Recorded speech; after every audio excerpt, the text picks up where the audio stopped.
Okay, so yeah, 2:35. I'm gonna get started. We are on October 3rd. Uh, I'm not even. That's a strange. I don't think that. I think that's supposed to be part of memory management. So whatever, that means we're exactly on time. But tutorial 4 and assignment 2 are due this weekend. I don't think assignment 2. I don't think once you get the hang of it, it should be kind of straightforward. We are a week away from the midterm. Um, I do advise you to pay attention to the functions you're writing on assignment 2. You will see some variation of on the midterm. All right. So I do like to ask programming questions that are sort of related to the assignments, but like, of course, much easier because but it's still a good indicator of like how much work did you put into your assignment, right? So yeah, so that's where we stand. Assignment 3 will probably be, I won't, it'll be out next week sometime. I have a prototype written up. I just have to write the spec, but it's just a busy time of year. So any questions on calendar or anything? Okay. Last class, we were talking about pointers. So I'd like to continue to talk about that. I could find them.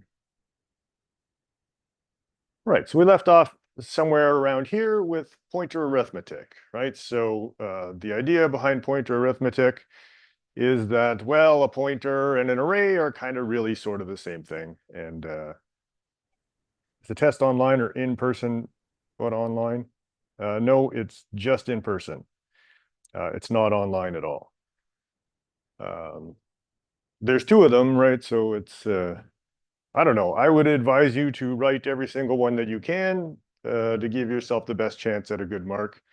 There's 2 of them, so you can, if you mess up one, you can kind of pull yourself up on the next one, and the midterms are going to be easier than the final. So, what topics do they cover? So they cover up to structs. So not including structs, but everything up to that. So arrays, right? Not this, this is pointer arithmetic, but before we took pointer arithmetic, we took arrays in general and, character arrays more specifically. Struct and union, no, not struct and union. Everything up to struct and union. We'll save that for the next one. All right, other questions? Yeah. Calculator? No, sorry. Yeah, I tried to make sure the questions are, you should be able to do them by hand. I did them all by hand. It was very simple. So, the practice questions I gave you are probably more complicated than what you'll see on the test. So if you're having trouble doing those by hand, that's okay. It's good practice, but it won't be. Will the test have code fixing?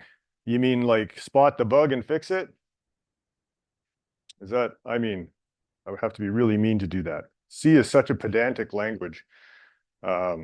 You almost need compiler feedback in order to get things correct. So no, you'll just be writing code from scratch, and you're going to be forgiving about some things, right? Like syntax does not have to be perfect. Of course, like if you get things like a pointer wrong, right? They're like, you'll be using arrays, and if you sort of mess up how you're supposed to access them or something like that, then you'll lose some marks, but not like you won't fail because of that, right? So I'm really looking for that you have the right idea, not that you can remember every little single detail about any sample test, even from other sources. I gave you a practice. Other than that, I don't have any sample tests for you, sorry. I mean, you can check out, I mean, a lot of other people have written midterms, but I would not say that mine resembles them. The best resource would be the practice midterm. I try to be like, I'm not trying to surprise anybody about what's going to be on it. Yeah. I'm sorry? Just 2. So yeah, there's 12 multiple choice and 2 coding questions. And 12 multiple choice are worth like, so it's 12 marks. Actually, two of them, I think it's 11 multiple choice, and then two of them were worth a little bit more. That's on the floating point representation. And then two coding questions worth 5 marks each. So, roughly half and half. Right. Other questions? We'll do, I mean, we can do a little bit of review on Tuesday. Not much, I still have to give a lesson, but then at the end we can, we'll come with your questions, obviously, and we can maybe work through a couple of the practice questions. And I'll see if I can come up with a code example that would be useful. All right, other questions? Okay, so yeah, we left off, one more. All right. We left off with pointer arithmetic, but that was just pointers with primitives. All right, let's go. Of course, we can also use pointers with structs, right? So here I define a struct, a bank account type, and well, let's take a look at an example, actually. Which example is that?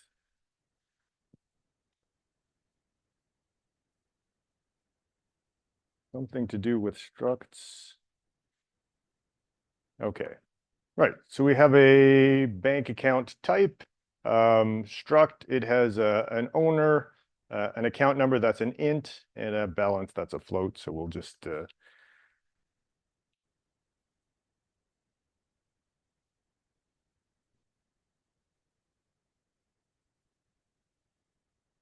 run it to make sure, first of all, that everything's working. So we made a struct, right? And then we printed it out. So how did we print it out? We just grabbed each individual field and printed it out. So that's fine. But what we're really interested in is making a pointer to this struct. So let's,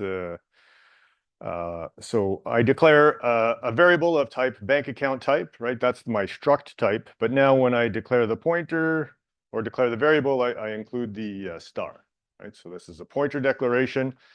And a pointer takes as a value an address to a bank account type, or just, I mean, really it's just an address, right? You can kind of get away with being sort of not casting things correctly in C, and it'll let you get away with it. But we like to use, or I like to use, the strongly typed properties of C, because then it helps you find errors. But regardless, this little ampersand here means give me the address of this bank account. All right, so we assign it to the pointer, and then, well, how do we print it? Similar to this, well, first of all, we can print the pointer itself. So we can print the account pointer, and then we can print the address of the account pointer. But now if I want to like reset, right, so it used to be account dot owner equals, so yeah, Robin Banks. This is what we did before, but now we want to access it through the pointer. And well, to do that, I have to dereference it. Yeah, ETR. Of course, the compiler doesn't like this, because what I'm really saying is that it's going to evaluate this first, and it's going to say, well, I can't do this, right? This is a pointer, I can't use the dot operator. I do not have a field named owner, so we're going to have to tell the compiler to, oh, well, please dereference it first. This will give you back a bank account type, and then on that bank account type, you can access the owner and you can assign it this value. And then we can do the same thing with the account number and the account balance. In this case, I'm going to access the balance. So my balance equals my balance minus some number. And then when I print it out, I'm going to do it the same way I did before, except, everywhere where I had account, I'm going to substitute this dereferenced account pointer in brackets. Okay, so I should be able to, so I'm going to make some changes to my bank account and then print it out again. And I get, Yeah, so these are the pointer values. So my account pointer is pointing at this memory location, and its own address is this memory location.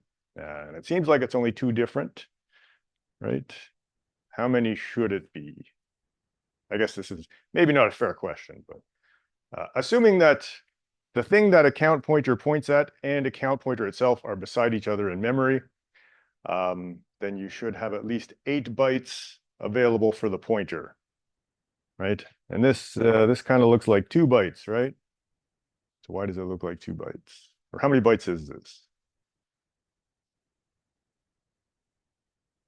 Or am I jumping too deep in the weeds right away? Okay, so these are, yeah, this is in hexadecimal. So technically, if I take 28 and I add 8, should get 30, right? Does that work? 8, 9, A, B, C, D, E, F, 30. So yeah, so there is actually 8 bytes between them. And then, yeah, all of the changes that we made, including a little error, have been implemented through my pointer.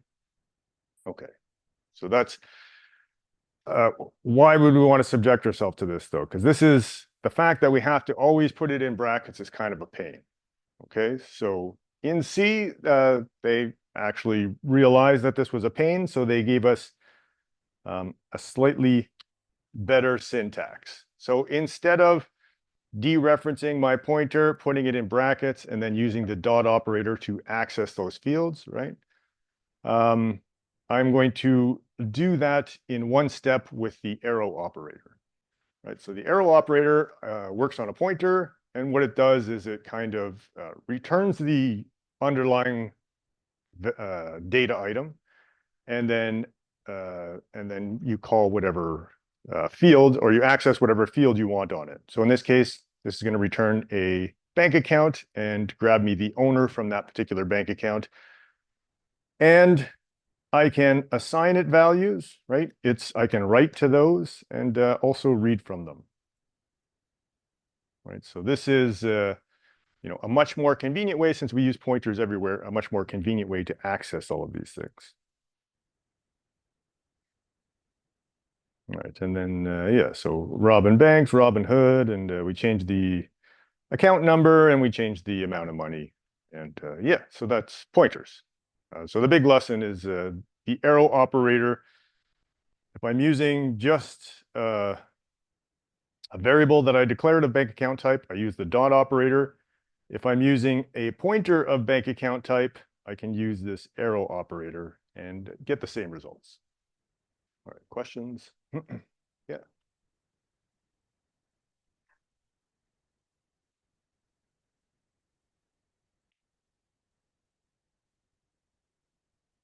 When we declare it, right here. Yeah, otherwise, so right away,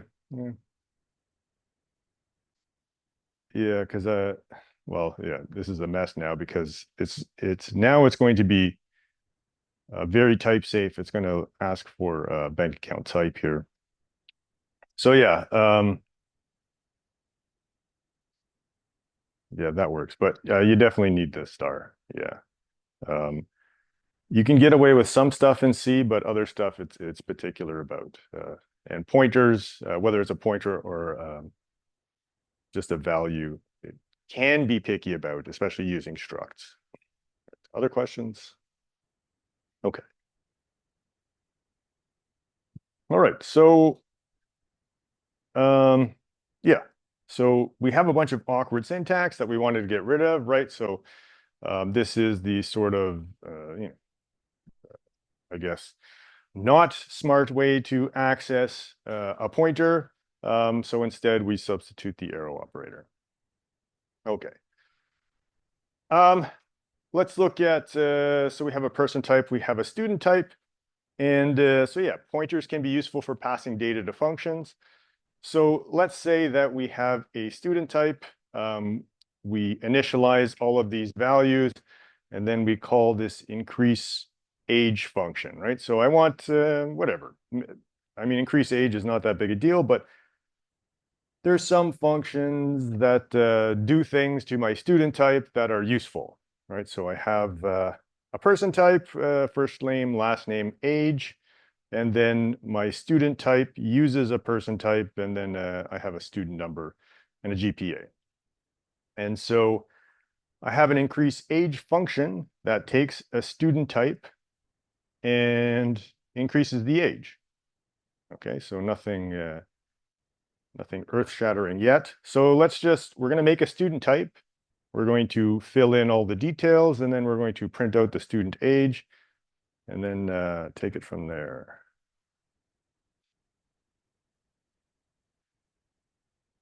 Okay, student age 22. All right, so I didn't print out all the details, just this one detail. So now I'm going to call increase age, right? And so I'm going to pass the student. Student's age is going to go up, and then I'm going to print out their age again. And whoops. And I get 22. All right, so we have a bug. So what did we do? First of all, does anybody know what we did? Okay. Well, again, this is a bug, so let's track it down. So I expected in here that my age would be increased, but it wasn't. So, like any bug, it's a corrupt variable. So let's go see where this variable got corrupted. Let's go in here, and I'm going to make sure that the age got incremented correctly. Right, so I'm going to put a print statement before and a print statement after, and change this to Stu.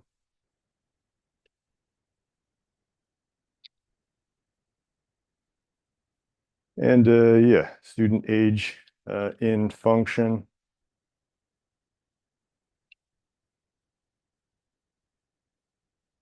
Okay. Yeah. Okay. So my student age is 22. When I get in the function and I ask the age, it's 22 like it should be. After I increment it, it's 23. And then when I come back out of the function, it's back to 22. Okay, so what happened is, well, obviously the changes that I made inside the function are not being reflected outside the function. The argument in increase age should be a pointer to. Yes, that would be the solution to this. So let's take a look at what exactly is happening. So we saw this a little bit in dive type, or at least I tried to explain it. I don't know, dive.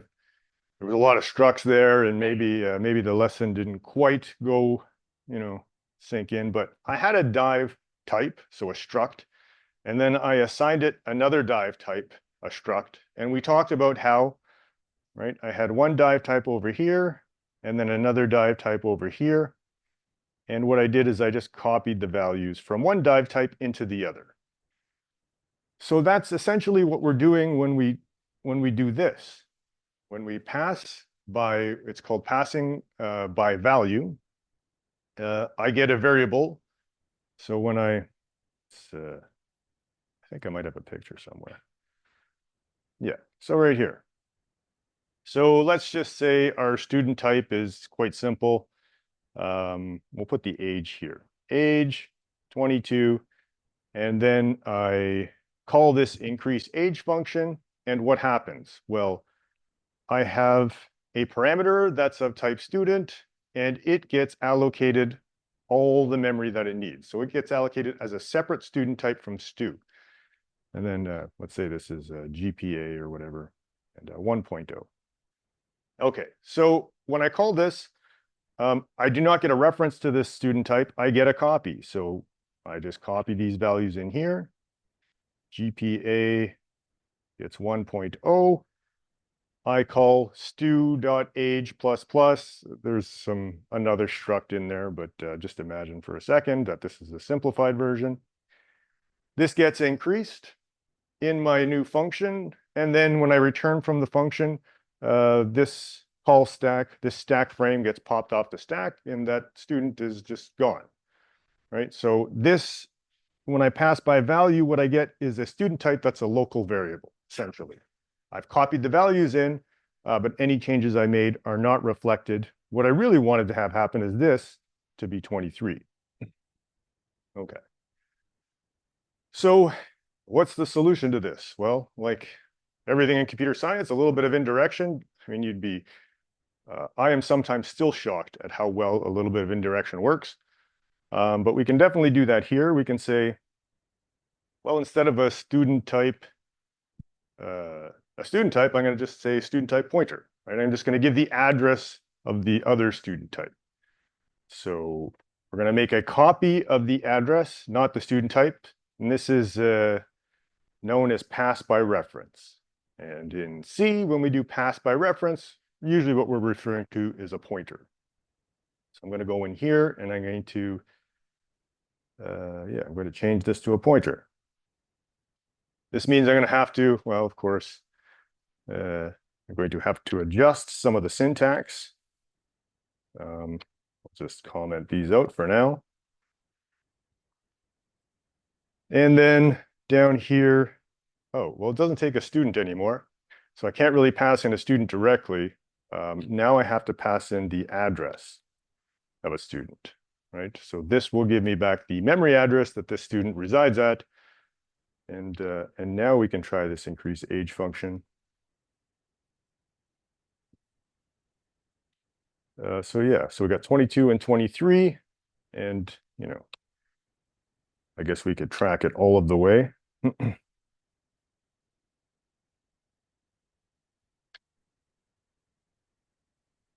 make sure our bug is gone.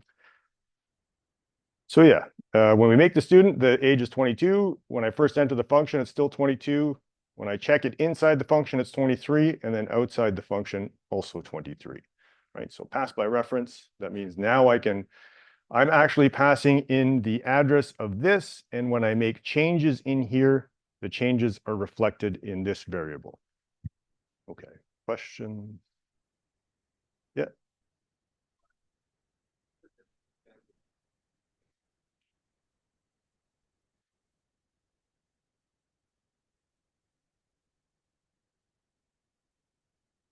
Oh, yeah. You mean like whether it's to the left here or on the right? There's no difference. I am trying to get in the habit of doing this, but I have done this for so long that, but the other way kind of makes more sense. Syntactically, because I can do student type, and I can declare two variables at once, right? So Stu and I don't know, Mary or whatever. So those are two student types, but then I can say that, well, Mary is actually a student type pointer and Stu is a student type. So in some sense, it makes more sense in that respect to put it next to the variable itself rather than next to this. But like in my mind, I've been doing that. I don't know. It's just so hard to change. So I'll try, but yes, they're both the same. Syntactically, the compiler doesn't care. Okay, other questions? Yeah.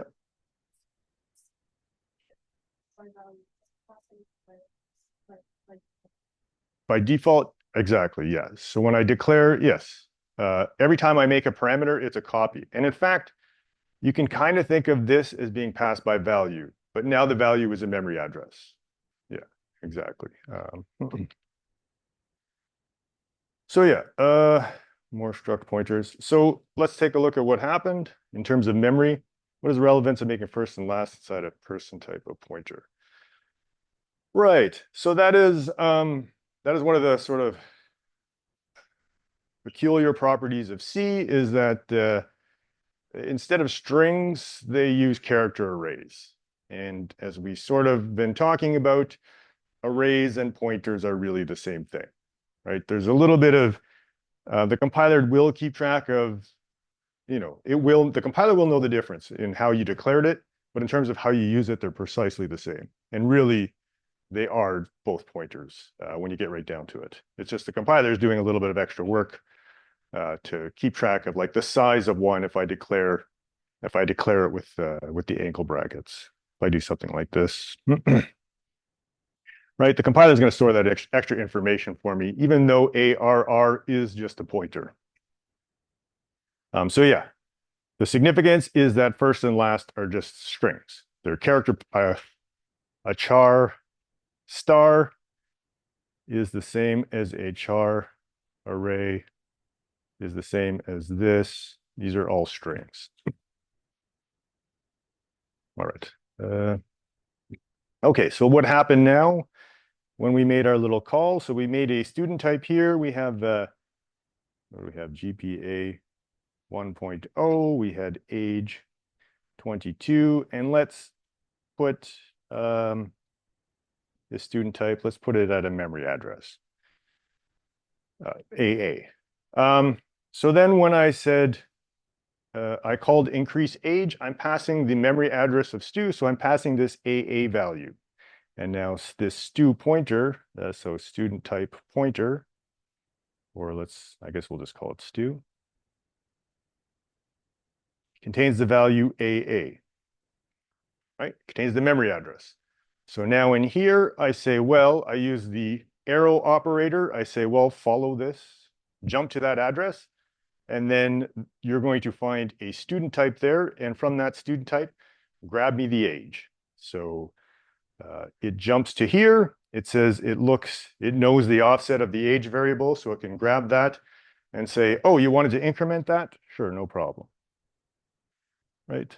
And then it returns. This gets knocked off the function call stack. But who cares? Like it's just a memory address. It's just a copy of a memory address that I already have. All right, so that's what's happening. So questions?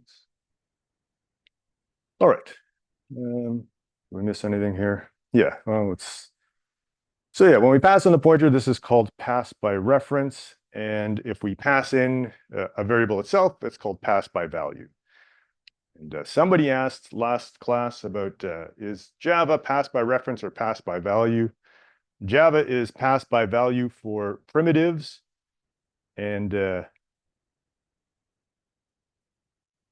yeah, no, they don't really, Java tries to hide this from you, right? Just to make your life simpler. But when you pass an object, it's always passed by reference. Technically, behind the scenes, it's a pointer, right? So we're doing the second case when we pass by. If this was a Java function, I would write it like this, right? Just student type without the pointer, but behind the scenes, it would be moving a pointer and then doing exactly this. Okay, so or make it return some value instead. Yeah. Yeah, you can pass in something and then when you return by value, it's also, if you're returning an object, it's also returning a pointer actually. So yeah, it does not make copies of these objects unless you ask it to. All right, so command line arguments we will talk about. So this is a way that we can, well, we've been writing main very, very simply up till now. Right, like this. But actually, we could be writing it like this, or we could be writing it like this, right? And these are basically the same thing. Means well, in any case, I could still pass command line arguments, but, well, let's see here. Can I do that? Is that true? Say argument. Yeah. So I can pass command line arguments into my program, but in this case, I'm not doing anything with them. So that is writing main like this. If we write main like this, now it's going to keep track of your arguments. And yeah, double star, that's a double pointer. Never mind, you can go 12 deep on pointers, apparently. That's in the C specification. So yeah, we will talk about what that means. Yeah, that's a good question. What are these things? So this is really, let's touch on it briefly and then maybe in more detail later. This is an array of strings, right? Strings are just character pointers. So this is, right, if I look at the type, it's a character pointer, and then it's an array of them. And so why is that? Well, when we give a command line argument, it's going to be stored in a character array. And if I give more than one command line argument, then I need space for all of them. So I'm going to have an array of arrays, right? So for instance, if I did something like this, arg1, arg2, arg3, right? My program runs, and well, what did I pass in? If I checked these values, well, argv would look something like this. Argv, and there would be arg1 here, and then arg2, and then arg3. I think at some point, like my handwriting just got messier, and then it's never gone back to being neat. I don't know. But yeah, so this is argv is this, right? And so how can I represent this? Well, it's an array. So I can use this array syntax. But a character array is just, it's a pointer to a series of characters laid out in memory.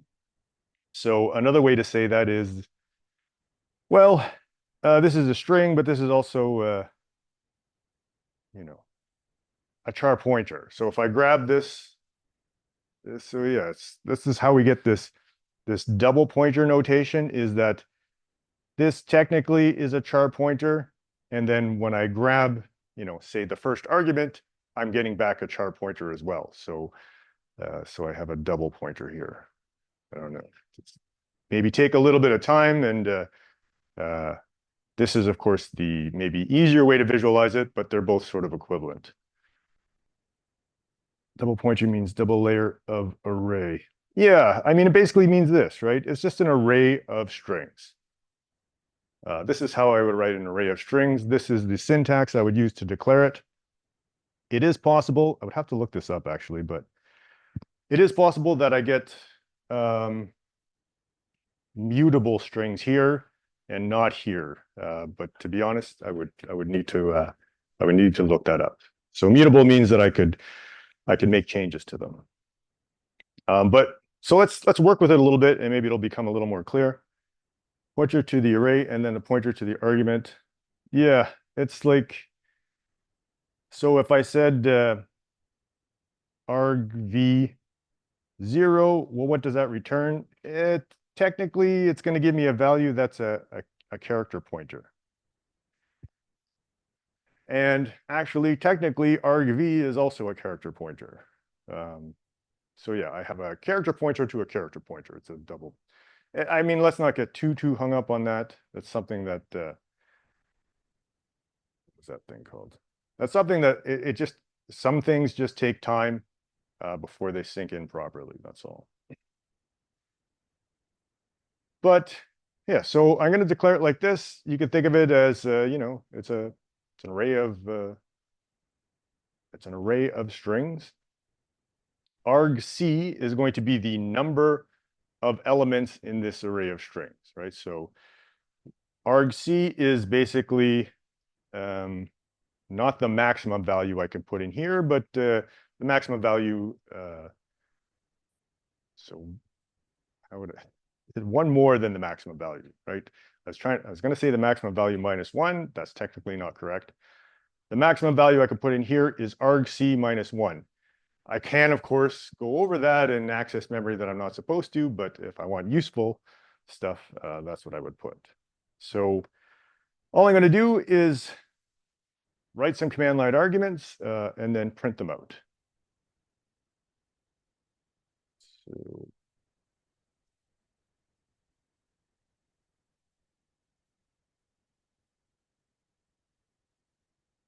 okay, so I gave no command line arguments, but it still said there's one. Argument 0 is the ./t. So argument 0 is actually the command I used to run this program. So now if I said arg1, it says there are two arguments. Argument 0 is, well, this is the command I used, and argument 1 is the string that I put in there. And I can say arg2 and hello there. And then I get 5 arguments, and yeah, so So it's just an array of strings, and I just looped over the array and I print them all out. And yeah, so that's how you access your arguments. And then you can do things like it's helpful for debugging, right? I can say like maybe give a debug flag, and then it's going to print out all of my variables throughout the program, or there's any number of things you can do with this. Questions? Yeah. Yeah. Yeah, but it's not a big deal. I mean, it's not, it's a few bytes, right? Like each character as a command line argument? No. So everything is going to be, yeah, it's a good question. Everything is strings. So if I want to convert it to something, like, I mean, technically I could, right? I could write a piece of code. Should we try that?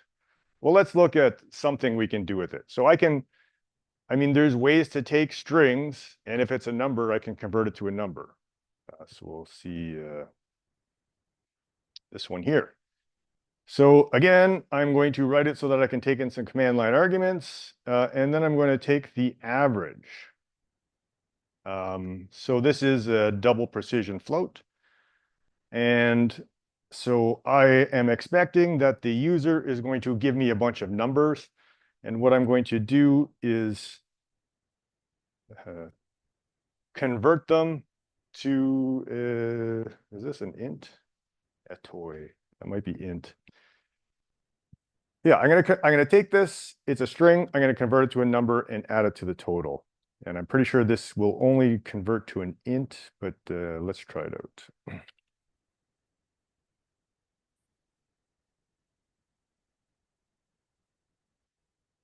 Okay, so the average of the zero numbers is NaN.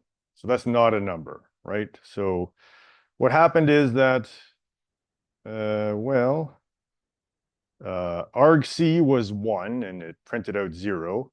And then it did a little bit of math here. It said the total, the average is the total divided by the number of arguments. So it did a divide by 0. So that's why we got back not a number. Luckily it's not an infinite loop. That used to be what would happen. So let's give it some values. Let's see, 1, 2, and 3. So the average of those 3 numbers is 2.0. That's correct. Let's see if I can give it 2.0. Yeah. So ATOI is, I forget what it stands for, but it converts your string to an int.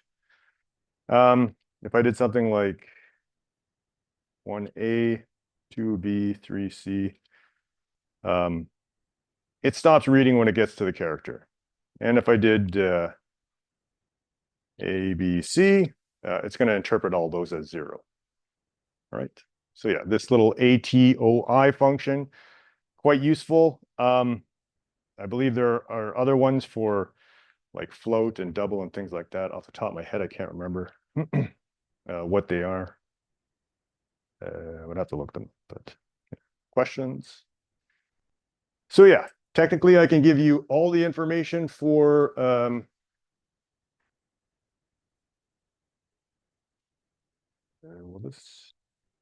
I can always ask yeah,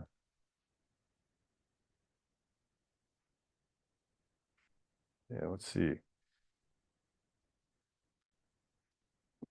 Let's see if Copilot will tell me. So convert string to a float. Yeah, ATOF. So I can actually convert float values as well. See, that is, it's not all bad with artificial intelligence. This is, I do like that. I do actually ask ChatGPT a lot now for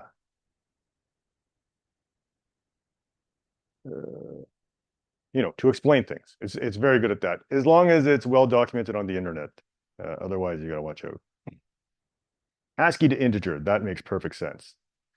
So what was I going to do? Oh yeah, 1.5 and 2.5, 2.4, sure. The average of those two numbers is 1.9.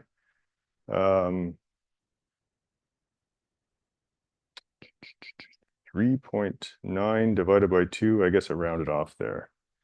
Yeah, so I rounded off to one location. Okay, so yeah, command line arguments.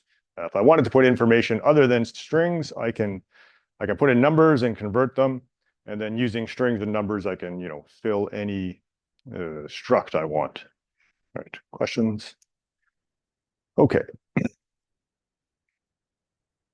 Might be it. Oh yeah, here's the average. So yeah, float, and this is a long. Yeah.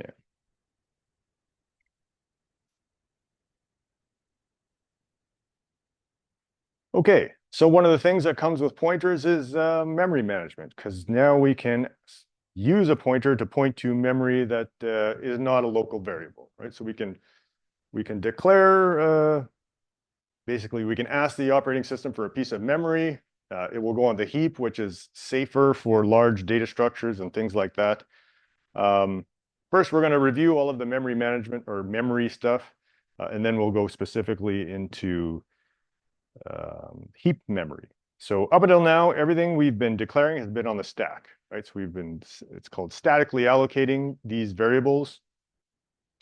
Or, some of them have been global variables or string literals. And basically, we can declare whatever we want, and later it gets taken back when the stack frame or when the function goes out of scope or something like that. But sometimes we want memory that is persistent across multiple function calls, or for whatever reason, we don't want it on the function call stack, because the function call stack is, of course, it's a lot easier to run out of room on the stack than it is on the heap. The heap, the operating system can do some of its magic and ask for more memory and maybe even write some to disk. But the stack, when you run out, you're just out.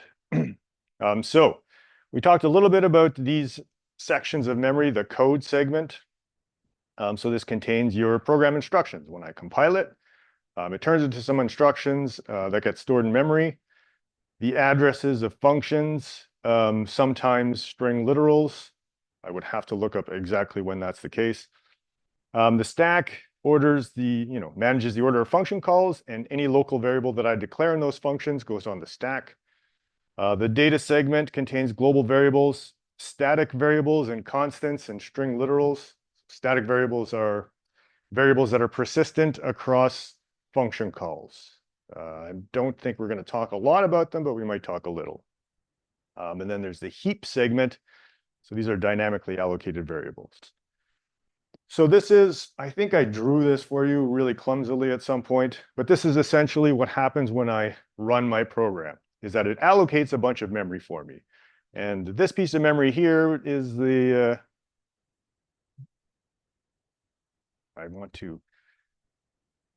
is the data segment.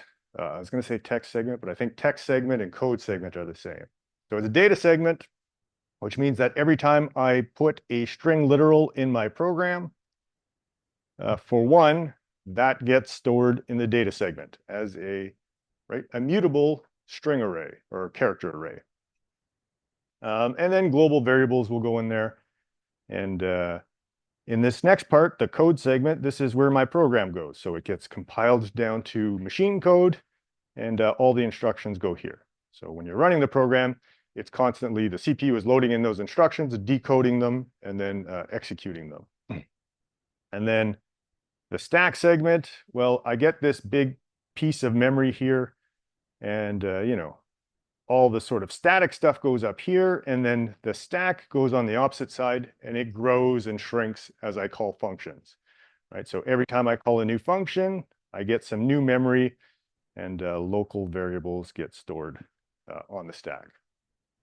And then there's the heap, which the heap used to be here in this piece of memory that you got, but well, first of all, it depends on your system. It's really hard to keep track of what they're doing now, because a lot of this memory is just virtual. But typically, you're going to get memory somewhere else, right? So I'm going to ask I might ask for an int, the operating system, and so it's going to find 4 bytes for me and return the address.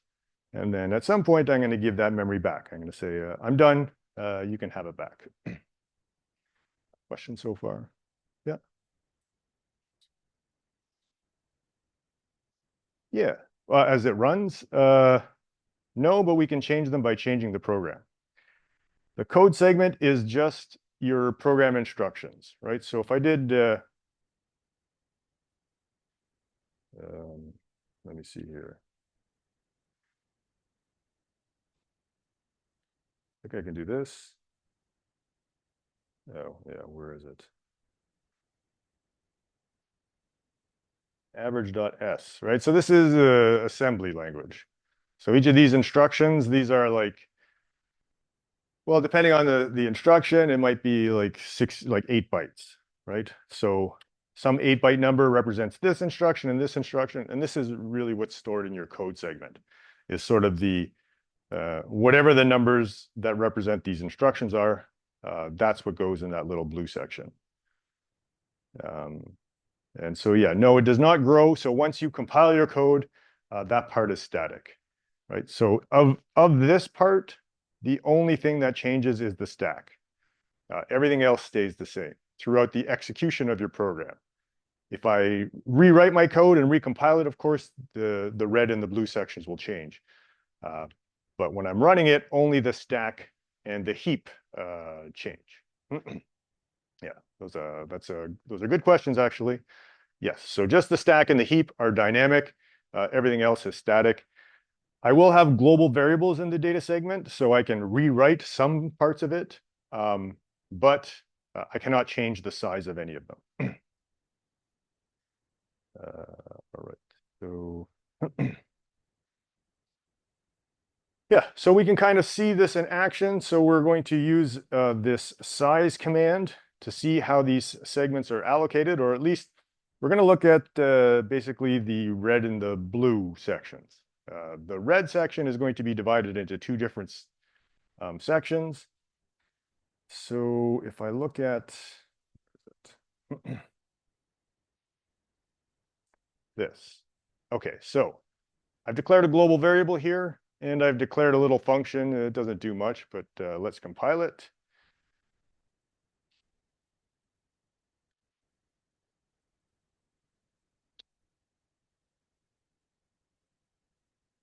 Okay, and now I have my executable is t, so I'm just going to say size of t, and it's going to see what the size of those are. So my text segment, so the amount of code that got compiled, the amount of instructions is 1,228 bytes.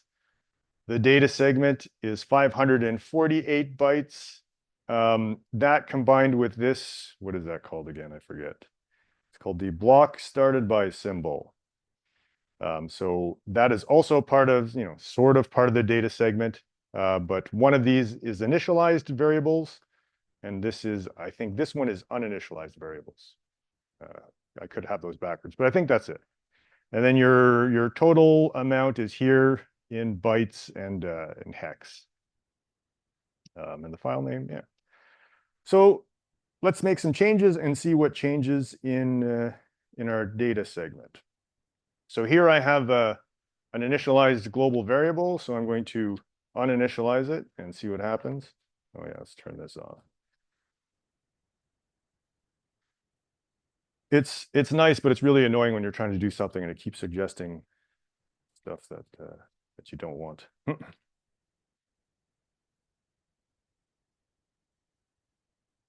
Okay, so my text segment is the same, like the size of the program is the same. The data segment has changed. I lost 4 bytes here. 4 bytes went over to the, again, I forget the name of it. But this other part where it stores the uninitialized global variables, right? So when this was initialized, it was stored in the data segment. Now that it's uninitialized, it's stored in this part. Okay, so that's not still sort of, these are still basically the same thing, data in BSS. We could change the text segment, or let's, we can make well, this is a string literal, so that should also go in the text segment. And we should have 8-byte character pointer here. What is this? 1, 2, 3, 4, 5, 6. So it should be like 14 bytes. And data Well, it says 8 bytes.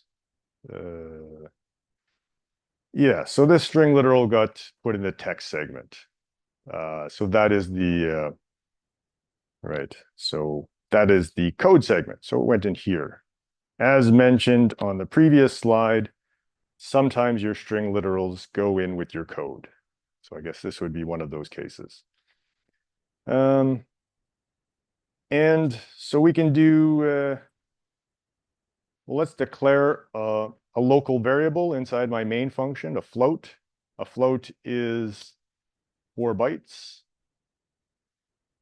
Well, my text segment changed because I added more code. My data segment's still the same, the BSS still the same. So it's not really clear, well, why don't we see this? Well, because it's on the stack, right? So we saw this is an extra command that got compiled. So my, the machine code instructions are a little bit longer, but this this variable is not visible on here. But if I made it static, again, that means it's persistent across function calls, but also means it's going to be stored in a different part of memory. Oh, well, yeah, I just erased all of that. 1 second.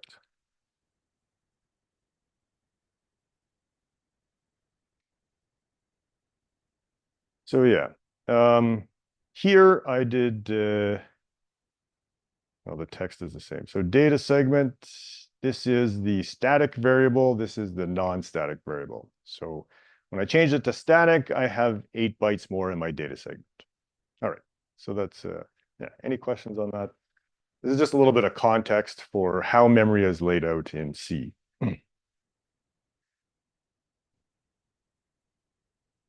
Okay. What about on the stack?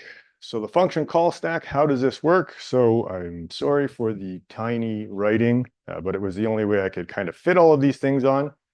So you can imagine that this is that brown section, right, that we talked about. As I make function calls, space is allocated and the local variables are assigned there. So here we start with, we make a call to main. In main, I don't know if you can see, but I declare a int t that is value 30, and then I make a function call. So my local variable t has a value 30, and then I call this stat function, which is right here. And the stat function takes 3 parameters. And so when we make that call, these 3 parameters are put on the stack along with their values. And the first value, I1 got the value of t. Really is tiny, eh? We'll go through it and hopefully some of it. So I copied the value of t into I1. I2 got the value 25, and I3 got the value 55. So these are parameters, but they're also local variables that I can use. The return address. So when I called this stat function, right, execution jumped up here, but I'm remembering this 15, right? So here it's line 15.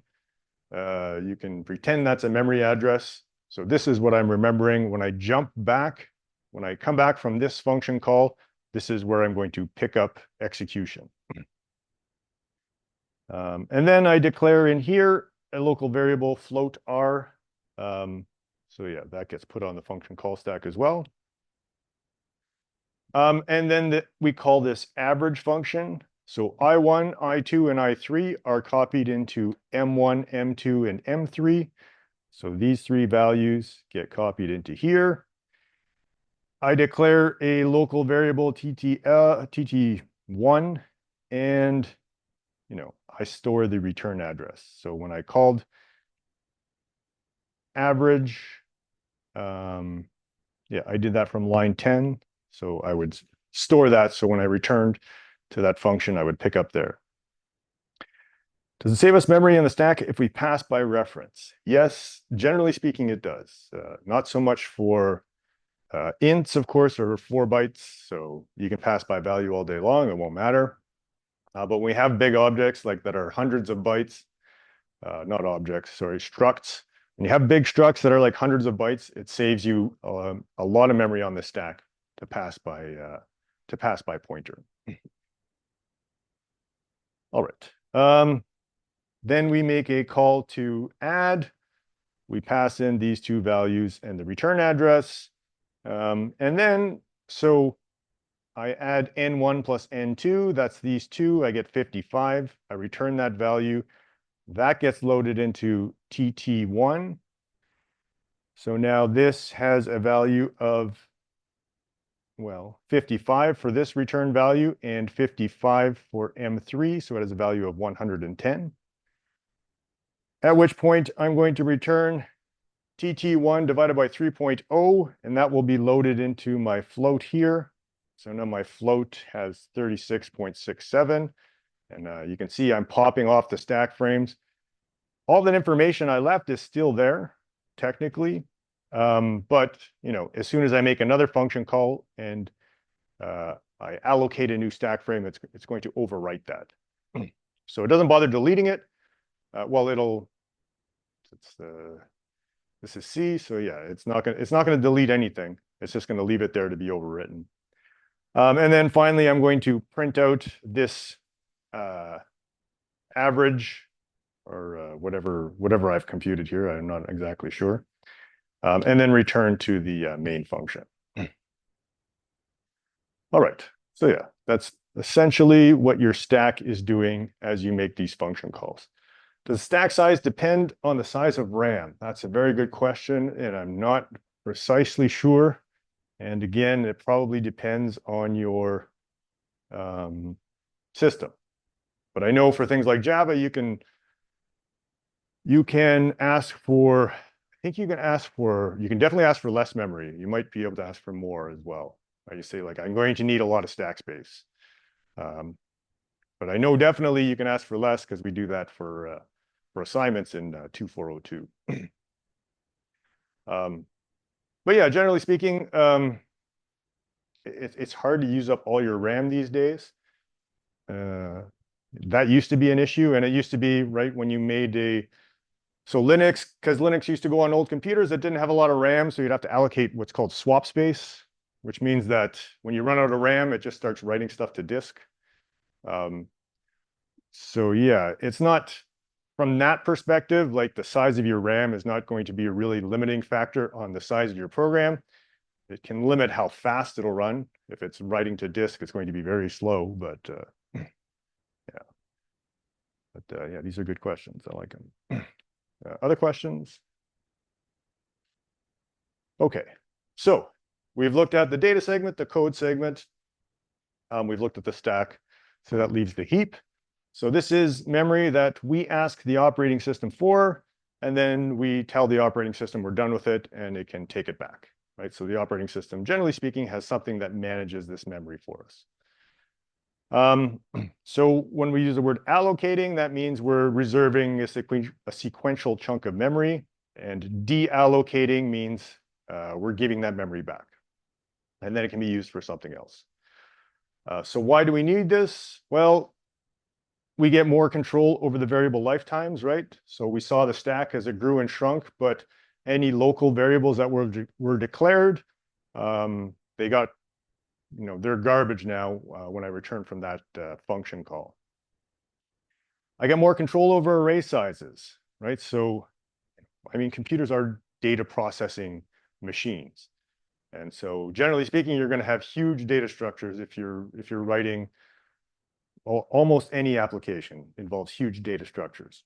And so we kind of want control over those things, right? Maybe sometimes we have a lot of data, and so we need big arrays, and then other times we have less data, so we can kind of shrink those arrays. Once you put an array on the stack, you're stuck with that size. You can't really say, oh no, I take it back. Can you give me something bigger, right? Because now you're packed inside other data. So you can't really ask for more stack space, or because the stack doesn't operate like that. It just goes on top and then comes off the top. And also, if I put these big arrays on the stack, you can actually cause a stack overflow, right? So we saw all these local variables that go on the stack frames. If I allocate a huge array of giant structures onto that, you can overflow your stack. In C, you will end up with a seg fault. Right? In Java, you'll get a nice stack overflow exception. But if I ask for memory on the heap, there's almost always more room, right? So that's the place where we want to put these big data structures. We have another danger now that we're on the heap is memory leaks. We have to be responsible for our memory. Up until now, everything was allocated and deallocated for us. Now we have to remember to release our memory. So memory leak is memory that I allocate on the heap and then I never return it. And yeah, so why do we get memory, or how do we get memory leaks? Well, we ask for a piece of memory and then we forget to release it. Or sometimes we clobber it. We lose the pointer to it. The pointer goes off the stack frame, or we overwrite the pointer with another memory address, and then we've lost that original. Is deallocating synonymous with garbage collecting? Yes. It's not quite synonymous. Like the mechanism for doing it is slightly different, but yes, they're both doing the same thing. It's memory that I asked for that I'm now giving back. In Java, the garbage collector keeps track of that. In Java, technically, you can still have memory leaks, but if I lose a pointer in Java, Java keeps track of that, and then it just gives back that memory. Yeah. Is it what? No. Memory leaks are, well, you can use Valgrind to find them, but they're not, they won't cause a crash. The problem is as your program keeps running and keeps leaking memory, right? So if your program is running for, let's say, days or weeks or months, then if there's a memory leak, right, some of this code is going to repeat. And if the repeating code has a memory leak in it, then you're going to leak more and more memory as time goes on. And then eventually your program will crash, right? That's one of the reasons why, turn it off and turn it on again works, is because, well, now you have a fresh, all your memory leaks are gone and you have a fresh start. But yeah, that was, I probably told you guys about that, eh? I think what game was that? I forget the name of the game, but it was a game that somebody was playing for a long, long time and it actually crashed because of a memory leak. Like they were playing it for like 90 hours or something. And then they lost all their progress. But yeah, seg faults are when you try to access memory so we've accessed a lot of memory that we weren't supposed to, but technically, according to the operating system, it was still our memory, so it didn't actually mind. But sometimes I ask for memory that is outside of any segment that I have authorship over, right? So basically, it's not in here, and it's not in any piece of memory that I own on the heap, and then I get a seg fault. So sometimes the compiler can recognize that I've gone way off the way out of my allocated memory. But essentially, for memory on the heap, I use the malloc command, right? So I'm running, and it will, let's say I ask for 4 bytes, it'll find 4 bytes and it'll return the memory location that it's at. In this case, that's 0, 0. And maybe I store that in a variable on my stack. And now I have to be very careful to keep this pointer until I release the memory and not lose it, not have it go out of scope, not accidentally overwrite it. Because at some point I'm going to say, well, I'm done with this. So I'm going to say, please follow this pointer and free the memory, and the operating system will do that. Okay, so here's one of the use cases is, well, we've seen how to allocate an array. But let's say that, well, here I've declared a variable numGrades, but maybe I can pass it in as an argument to my function. And then I can say, well, make me an array of whatever size somebody else passed in as an argument. That will not work on C. But because this is going on the stack. Well, I think it's forbidden always. There might be some exceptions, but not really a great idea anyway, because somebody could overflow your stack, right? This is a security leak as well. If somebody calls that function with a huge number. So what we're going to do instead is we're going to ask the operating system using the malloc command. We're going to say, well, I want an integer array of 5 integers, and that means I'm going to need this many bytes, right? So number of grades, this is the number of integers I'm reserving, and the number of bytes for each of them is the size of an int, which would return 4, at least on this system, right? So, you might be tempted to put 4 here, but you should be careful. Yeah, you should be careful because you can have a type def, or you can have a system where an int is a different value. They're kind of rare, but I'm pretty sure they do exist. But anyway, with malloc, I can determine the size of my array at runtime. What is the data type of malloc? Yeah, okay. So we're going to break down this. Yeah, we're going to break down this statement here.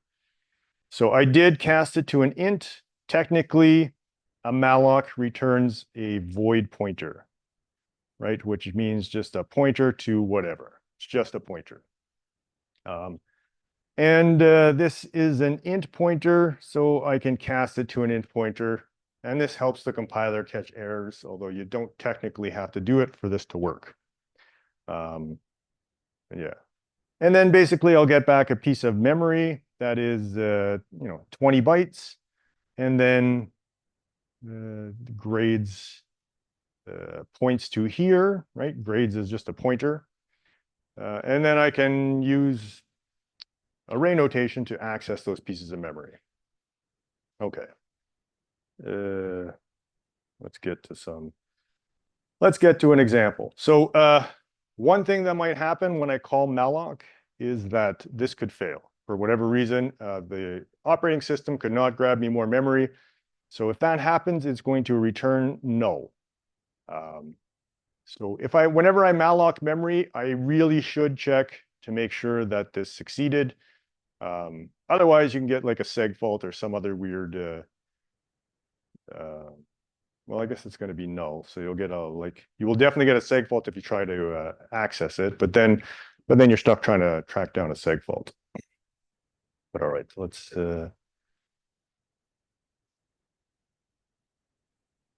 All right, so here we have the old an old array implementation, and really what I want is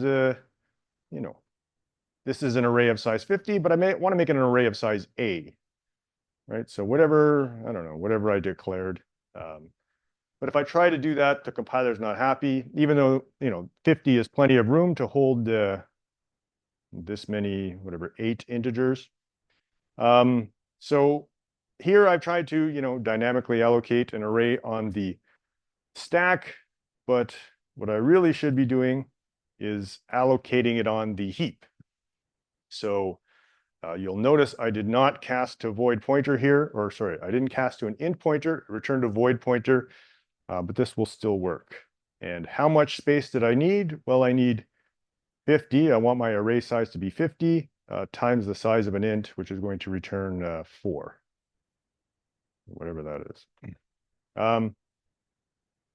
And then I can do all of the things that I did before. I can access the pointer locations and access individual numbers, although I have not initialized any of these values, right? So I got back a piece of memory from the operating system. It might have some garbage in there, but let's see.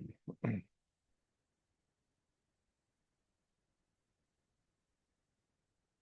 got an error. Oh, I didn't save.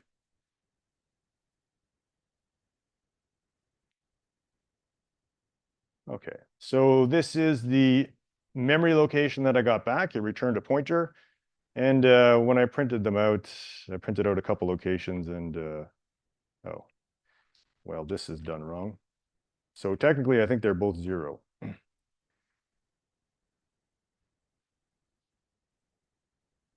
Yeah. So in this case, I got kind of lucky. They're both 0, but normally it could have anything in it. And then I can, right, I can do everything with this int array that I normally would. I can write a loop, and oh, this is a funny looking loop. Let's just copy this for now. The other thing about this memory is that I want it for an int, but that's not necessary. I don't have to use it that way. Basically, I have what, 50 times 4, I have 200 bytes, and I can use them however I like. So in this case, I'm going to allocate a few values.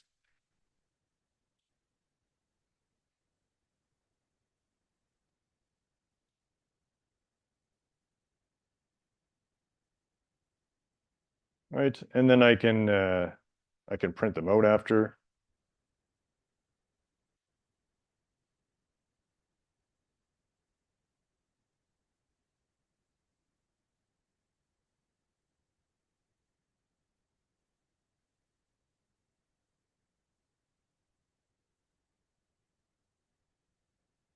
What did I do? Too many arguments.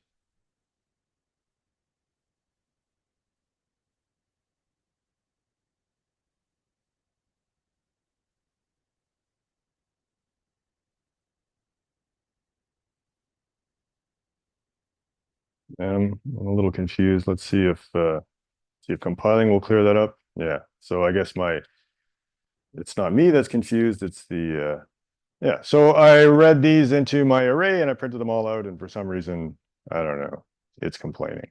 It has the wrong idea about what I try to do there. So I use these as integers, and that's fine, but I don't have to. I can do this, right?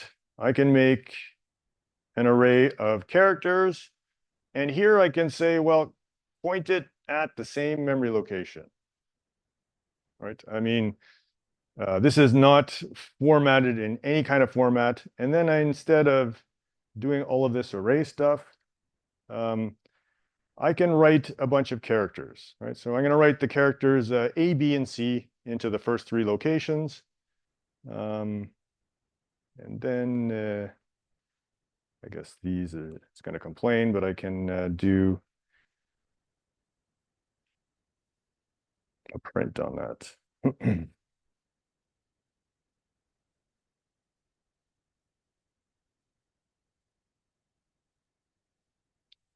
3, and then I'm just to print F, %C,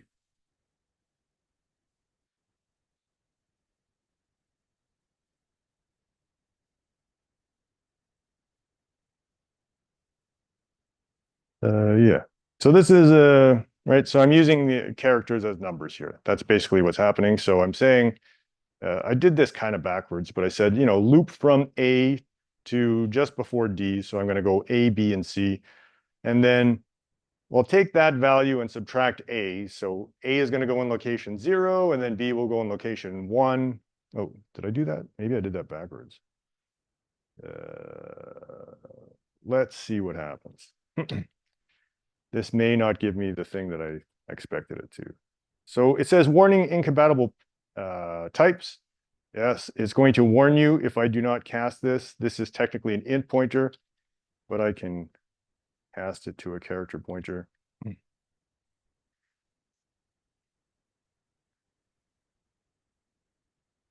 And ABC. Now, somehow that worked. I don't know.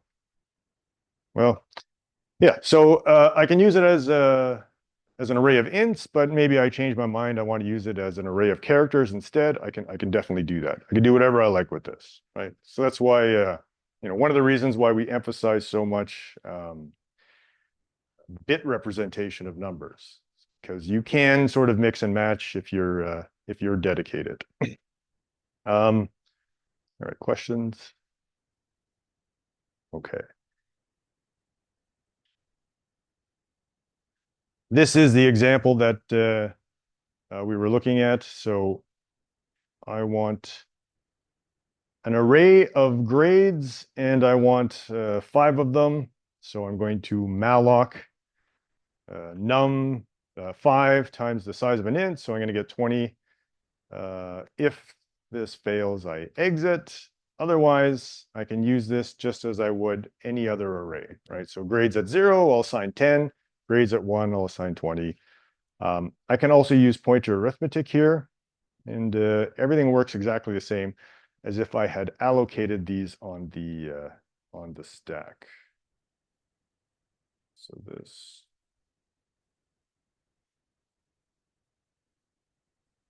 Oh, invalid pointer. Well, we'll get to that. So a pointer always has to be used to grab a malloc. Yes, exactly. Although I imagine you could store it in a long and do some conversion, because again, C is not really type safe. It'll let you do stuff like that. But generally speaking, you want to store it in some sort of pointer variable.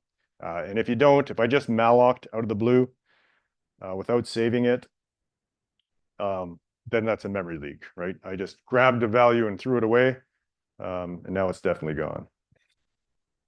All right, so free grades, it doesn't like that.